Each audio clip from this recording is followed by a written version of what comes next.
আপনারা জানেন যে আমাদের আনন্দপুর ইনসিডেন্ট,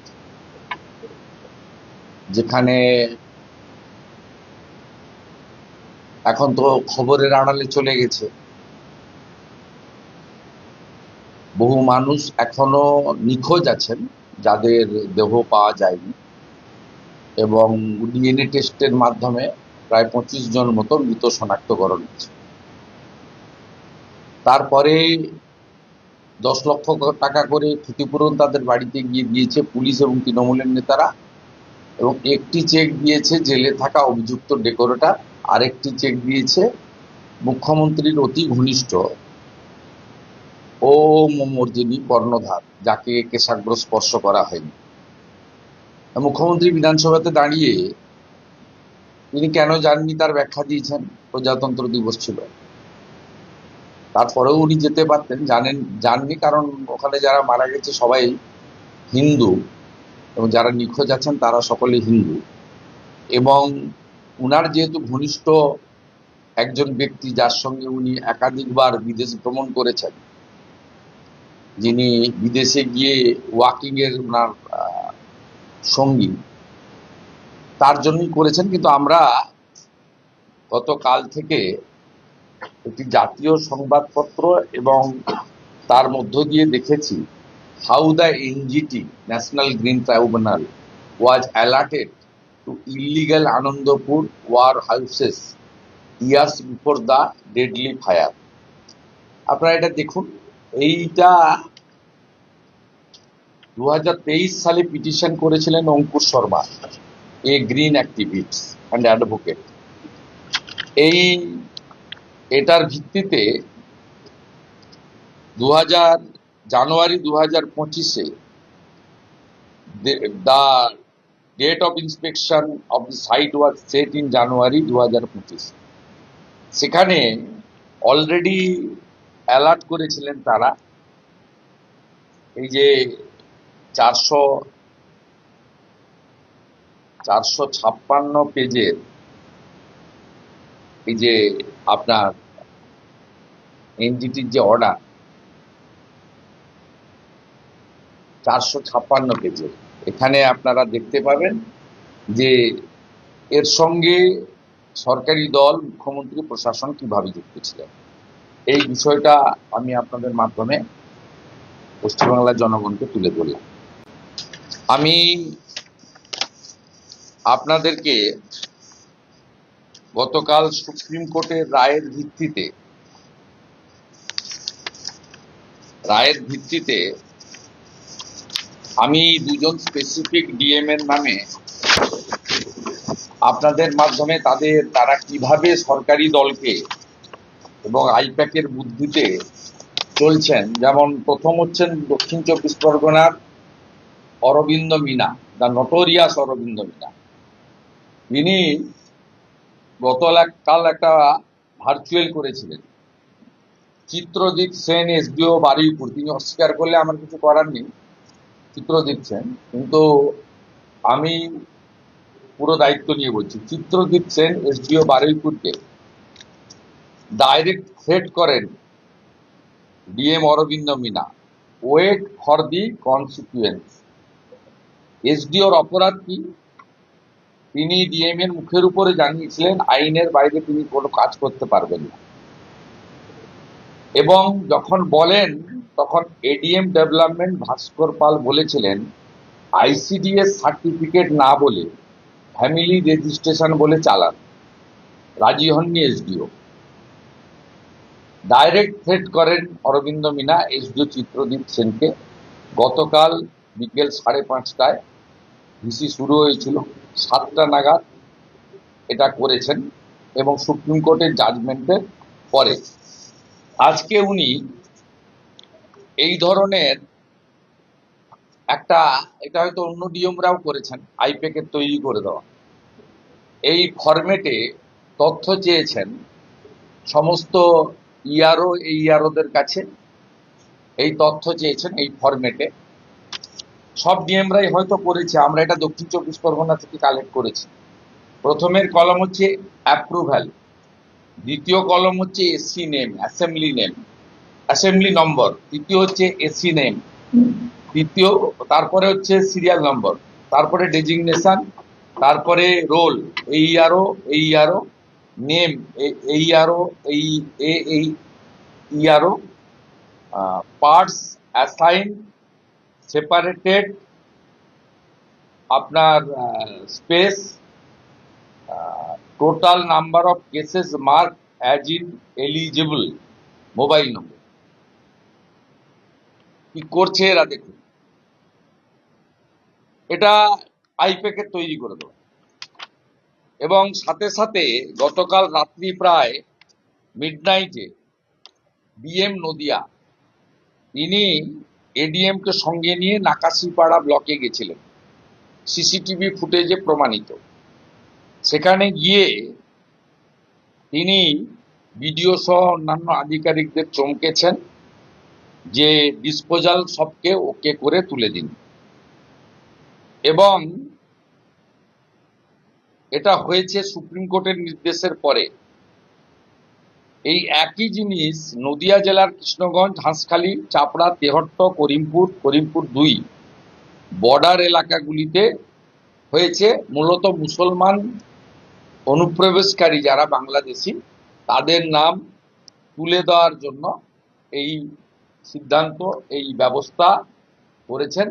এই নির্দিষ্ট ডিএম দুজনের বিরুদ্ধে আমরা ইলেকশন কমিশনকে লিখিত অভিযোগ করব এবং অবিলম্বে এই দুজনের বিরুদ্ধে সাসপেনশন, দক্ষিণ 24 পরগনা এবং নদিয়া ডিএম এর কে দিয়েও তাদের সাসপেনশন এবং এদের এগেনস্টে এফআইআর আমরা দাবি করছি।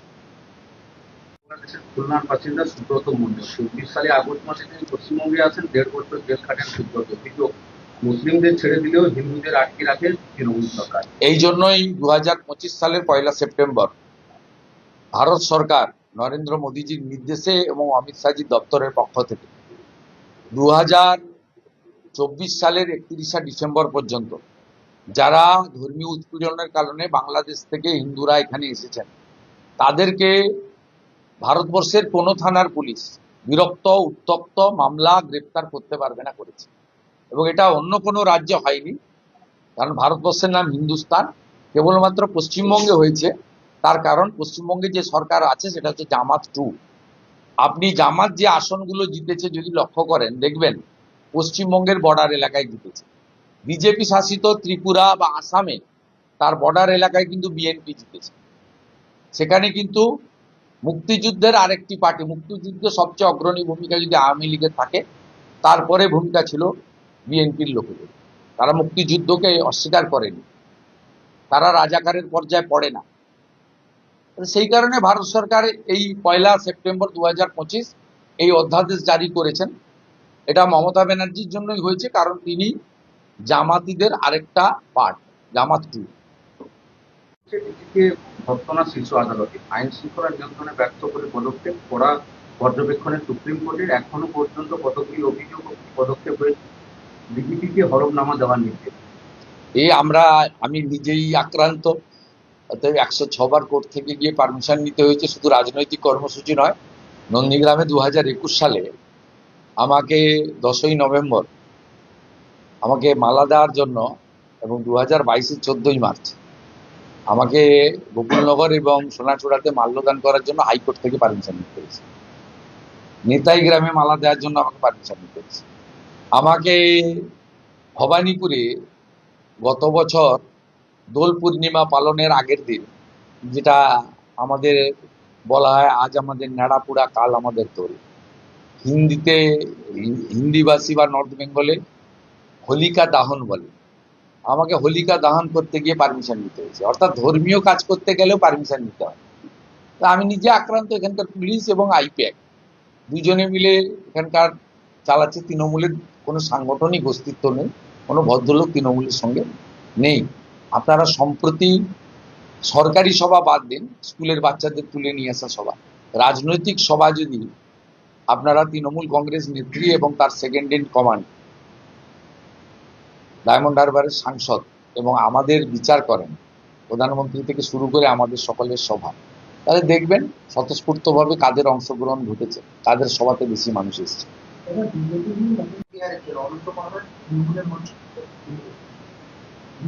তৃণমূলের মঞ্চ না, সরকারি মঞ্চ। তিনি এর আগেও মুখ্যমন্ত্রী তার বাড়িতে গেছিলেন।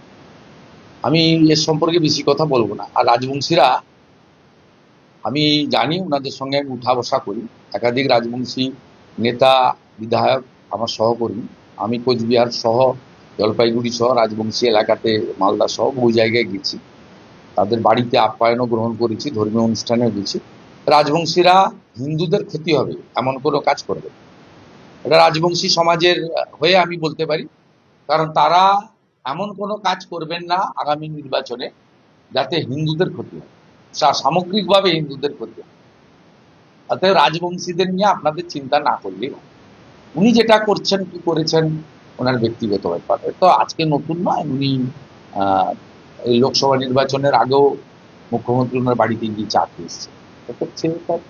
রাজ্যের মুখ্যমন্ত্রীর সঙ্গে কোনো সামাজিক নেতা তিনি করতে পারেন। আর আমরা ওনাকে রাজ্যসভায় পাঠিয়েছিলাম মূলত রাজবংশী সমাজের সামাজিক নেতা, অনেক সামাজিক নেতা রয়েছে, উনি একা নয়, অনেক নেতা রয়েছে। একটা সমাজকে সবসময় রাজ্যসভাতে পলিটিক্যাল লোক যায় না। তাহলে জহর সরকাররাও তৃণমূল কংগ্রেস ছাড়তেন, উনি তো ব্যুরোক্রেসি থেকে এসেছেন। আরজি করের ঘটনার পরে রাজ্যসভার সদস্যপদ ছেড়ে তিনি এদেরকে বলেছেন যে এদের সঙ্গে থাকা যায় না, ভদ্রলোক থাকা যায় না। তো জহরবাবুও তো তার আলোচক যেভাবেই হোক, তিনি একটা উচ্চশিক্ষিত লোক, তিনি তো তাকে তৃণমূল কংগ্রেস পাঠিয়েছিল তো পলিটিক্যাল লোক হিসেবে না। তো রাজ্যসভাতে সব দলই সবসময় রাজনৈতিক লোকজনকে পাঠায়। একটা সময় মিঠুন চক্রবর্তীকে তো মমতা বন্দ্যোপাধ্যায় পাঠিয়েছে। আজকে মিঠুন দা তো বিজেপির এনইসির মেম্বার এবং এই রাজ্যের অন্যতম প্রধান প্রচারক। তার সবাই হাজার হাজার মানুষ আসেন এখনো তাকে দেখতে। যে পরিশ্রম তিনি হয়েছে পশ্চিমবঙ্গে পরিবর্তনের জন্য করছেন, দেখে করছেন। সুখেন্দু শেখর রায়ও তো আরজি করের সময় মন্তব্য করেছিলেন, পরে সামলে নিয়েছেন যে কোনো কারণে। সুখেন্দুবাবু অত্যন্ত উচ্চশিক্ষিত মানুষ, ভদ্র মানুষ। অতএব এইটার সঙ্গে রাজ্যসভার মেম্বারের কোনো সম্পর্ক নেই। অতএব আর রাজবংশীদের নিয়ে কাউকে ভাবতে হবে না। রাজবংশীরা এই নির্বাচনে পশ্চিমবাংলায় হিন্দুদের ক্ষতি হোক, হিন্দুত্বের ক্ষতি হোক, এমন কোনো কাজ রাজবংশীরা করবেন না। এই নির্বাচন ব্যক্তি নির্বাচন নয়, এই নির্বাচন প্রার্থী দেখে নির্বাচন নয়। এই নির্বাচন সামগ্রিকভাবে ভারতীয় সংস্কৃতি, সনাতন সংস্কৃতি, পশ্চিমবঙ্গের সুরক্ষা তথা দেশের সুরক্ষার প্রশ্ন। এটা ঠাকুর পঞ্চানন বর্মা এবং প্রণম্য চিলা রায় যারা অনুগামী, তারা ভেবে চিন্তেই করবেন। এটা নিয়ে অন্য কারণ না ভাবলেই চলবে। বাংলাদেশ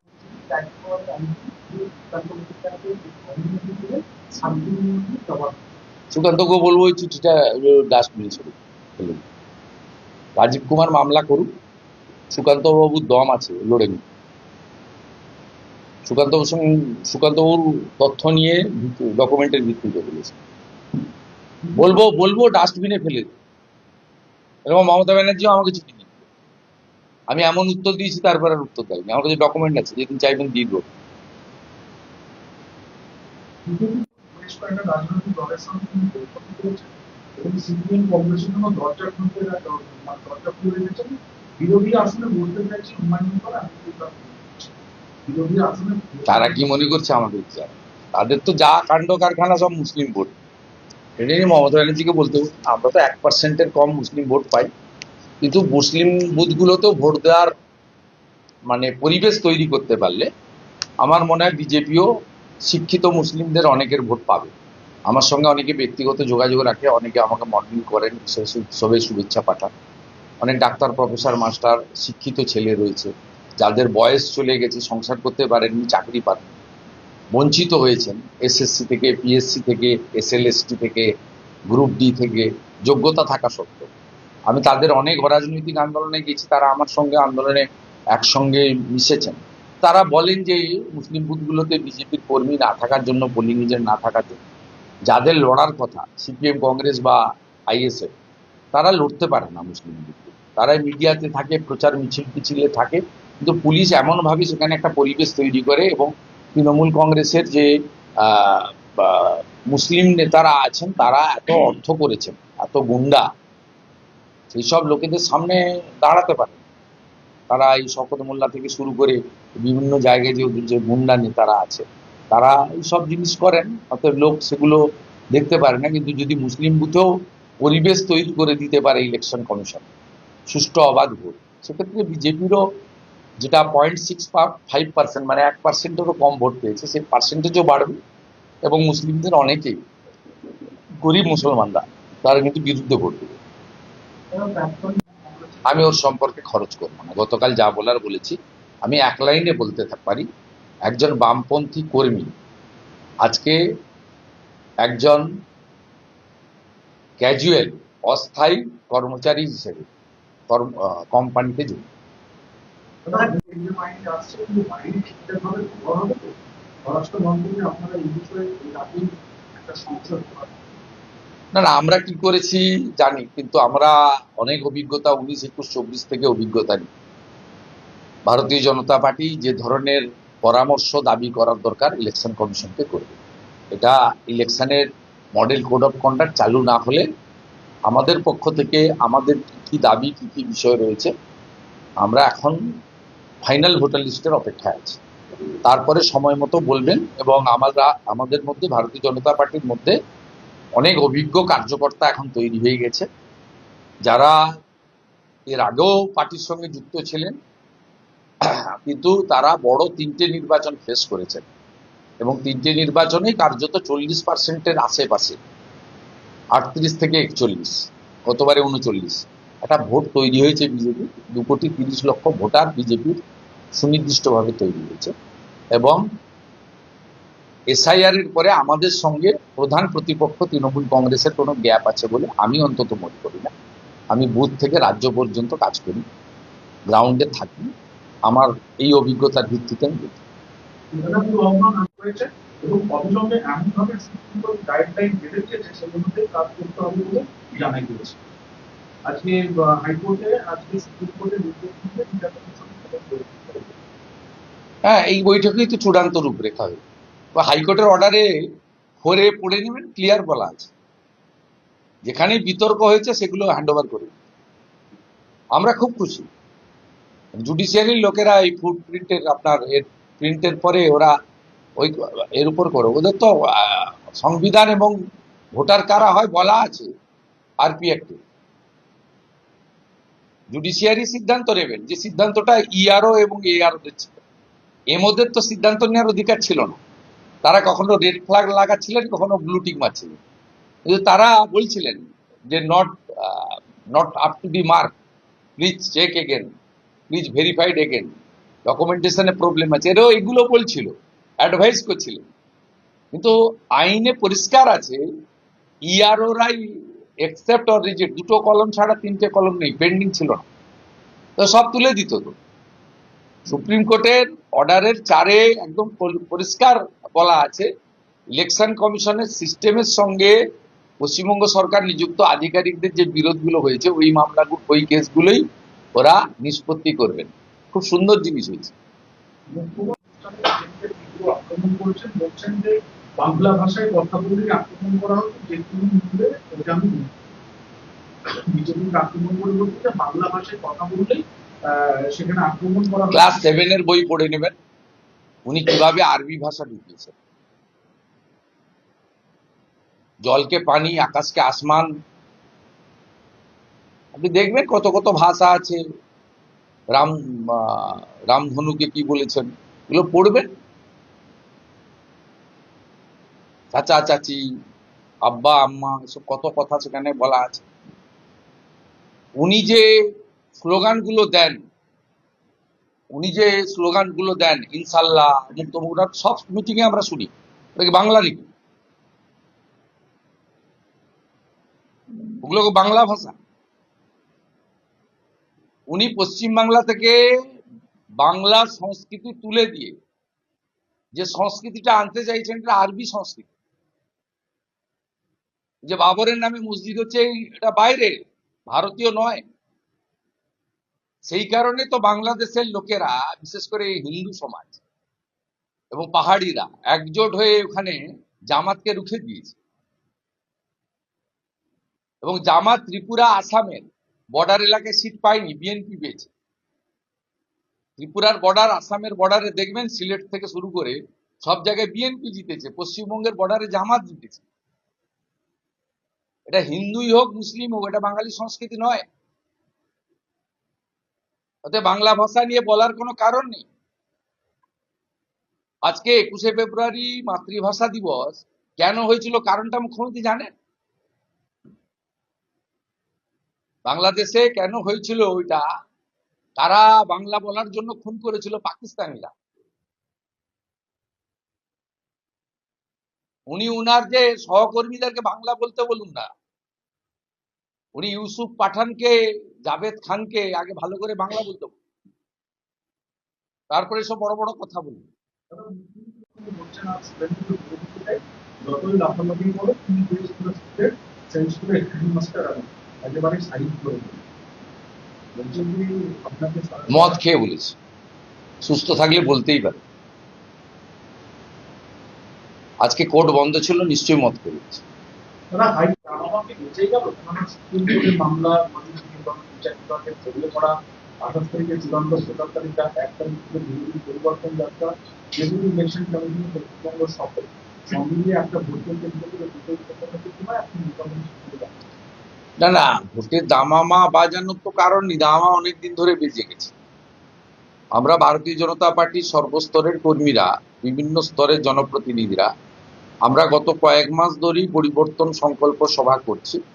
এবং আমাদের আলিপুরদুয়ারের প্যারেড গ্রাউন্ডে মাননীয় প্রধানমন্ত্রী, যিনি সবচেয়ে জনপ্রিয় নেতা বিশ্বের এবং আমাদের প্রধান এই রাজ্যের জনপ্রিয় প্রচারক ভারতীয় জনতা পার্টি, যার নেতৃত্বে, যার বক্তব্যে, যার নীতিতে, যার আদর্শে, যার মুখকে সামনে রেখেই ভারতীয় জনতা পার্টি কার্যত প্রচার শুরু করে দিয়েছে, সেটা তিনি পরিবর্তন সংকল্প সভার মাধ্যমে সেদিন করে দিয়েছে। এরপরে ছোট বড় হাজারো সভা হয়েছে। আর নির্বাচনী যে নির্ঘণ্ট আছে তাতে আপনারা সবাই জানেন যে 7ই মে 2021 মন্ত্রিসভা গঠন হয়েছিল। 6ই মে 2026-এর মধ্যে নতুন মন্ত্রিসভা গঠন করতে হবে। নতুন মন্ত্রিসভা গঠন করতে গেলে বিধায়ক নির্বাচন করতে হবে। বিধায়ক নির্বাচন করতে গেলে ভোটের নির্ঘণ্ট প্রকাশ করতে হবে। ভোটের নির্ঘণ্ট প্রকাশ করতে গেলে নির্বাচনী নোটিফিকেশন করতে হবে। নোটিফিকেশন করতে গেলে চূড়ান্ত ভোটার তালিকা প্রকাশ করতে হবে। এগুলো তো সব কোরিলেটেড।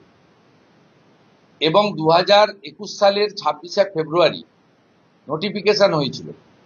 এবারে তো মনে হয় কয়েকদিন পরে হবে, হয়তো দোলের পরে বা হোলির পরে, সেটা ইলেকশন কমিশন ঠিক করবে, আমি জানি না। কিন্তু 28শে ফেব্রুয়ারির মধ্যে হওয়ার কোনো স্কোপ নেই। 28শে ফেব্রুয়ারি যে ভোটার তালিকা বেরোচ্ছে, এই ভোটার তালিকা সুপ্রিম কোর্টের নির্দেশে বেরোচ্ছে, এক্সটেনশন হবে না। যা ডিসপোজ আপ হয়েছে, ড্রাফট ভোটার লিস্টে 58 লাখ বাদ গেছিল, এবং বাকি যা বাদ গেছে এখন তো আপলোডের কোনো স্কোপ নেই, শুনানিরও স্কোপ নেই। তা যা বাদ যাবে সেগুলো হবে। এরপরে যেগুলো ইলেকশন কমিশনের সফটওয়্যারে বা ইলেকশন কমিশনের ডকুমেন্টেশনে বা মাইক্রো অবজারভারদের অবজেকশনে যেগুলো পেন্ডিং কেসেস রয়েছে, সেটার জন্য সুপ্রিম কোর্ট নির্দেশ দিয়েছে কলকাতা হাইকোর্টের প্রধান বিচারপতির নেতৃত্বে জুডিশিয়ারি এতে হস্তক্ষেপ করবে, তারা অর্ডার পাস করবে। যে অর্ডারটা আইনগতভাবে ইআরও বা এইআরওদের ছিলেন accept or reject, are watching এর কাজটা করার দায়িত্ব ছিল মাইক্রো অবজারভারদের। সেই পাওয়ারটা ইআরও এইআরওদের কাছ থেকে, যেগুলো এলডি কেসেস রয়ে গেছে বা অন্য কেসেস, যেটা ইলেকশন কমিশন জুডিশিয়ারিকে হ্যান্ড ওভার করবে। কারণ ভোটার তালিকা 28 তারিখে যেটা বেরোবে, সেটাতে চূড়ান্তভাবে সিওকে সই করতে হবে, এটা আইন বলছে। যাতে ডিএমরা বের করতে পারবেন না। তারা ইআরওদের কাছ থেকে আপনার অ্যাকসেপ্ট রিজেক্ট করিয়ে, ঝাড়াই বাছাই করিয়ে যে ভোটার তালিকাটা পাঠাবেন, সিও যতক্ষণ না অনুমোদন দিচ্ছে ততক্ষণ ভোটার তালিকা বেরোবে। সিওর অনুমোদিত ভোটার তালিকা আর ইলেকশন কমিশনের যে সন্দেহজনক ভোটারগুলো, যেটা নিয়ে ইআরও এইআরও ডিও লেভেলের সঙ্গে এমও বা ইলেকশন কমিশনের বিরোধ থেকে গেছে, সেই কয়েক লক্ষ ভোটারই তারা জুডিশিয়ারির হাতে তুলে দেবে। জুডিশিয়ারি বলেছে 28 তারিখই ভোটার তালিকায় বেরোবে, আর ওটা সাপ্লিমেন্ট ভোটার লিস্টে বেরোবে। সাপ্লিমেন্ট ভোটার তালিকা কবে বের করানো যায়? নির্বাচনের যে নমিনেশন ফাইলের পরে প্রত্যাহারের যে লাস্ট ডেট থাকে, বিকেল 3টে পর্যন্ত শেষ দিন থাকে, শেষ টাইম থাকে, সেই পর্যন্ত আপনার সাপ্লিমেন্টারি ভোটার লিস্ট বেরোনো যেতে পারে। তারপরে যেহেতু ইভিএম এবং ব্যালটের প্রশ্ন থাকে, ইডি ভোট এবং ইভিএম এর প্রশ্ন থাকে, এবং ইভিএমেও আপনার প্রিন্ট করে প্রার্থীর নাম, ছবি, প্রতীক দিয়ে দেওয়া হয়, তাহলে তখন আর ভোটার লিস্টে নতুন ইনক্লুশনের স্কোপ থাকে না। তাই ভোটের দামামা বাজার এ বিষয় নিয়ে ভোটের দামামা বেজেই আছে। এটা শুধু একটা প্রসেস, কখন কি হবে। যেহেতু পরীক্ষা চলছে, অন্যরা মানছেন না, আমরা অন্তত বিজেপি মেনে চলছি।